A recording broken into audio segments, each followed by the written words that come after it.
السلام علیکم ورحمۃ اللہ وبرکاتہ۔ آج کا سوال ہے، اللہ تبارک و تعالیٰ نے حضرت موسیٰ پر کس کتاب کو نازل فرمایا؟ جس میں 4 آپشنس ہیں، ان میں سے آپ کو صحیح جواب دینا ہے، صحیح آپشن کو چننا ہے۔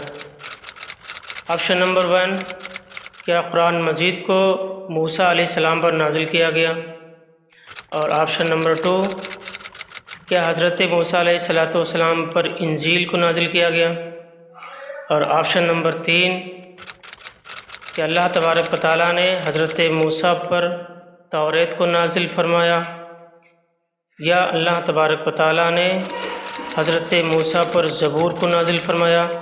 ان 4 آپشنس میں سے آپ کو صحیح جواب دینا ہے۔ 5 سیکنڈ کے بعد آپ کو صحیح جواب مل جائے گا۔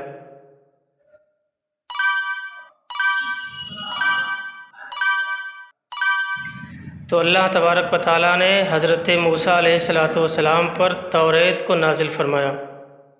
شکریہ، جزاک اللہ الخیر۔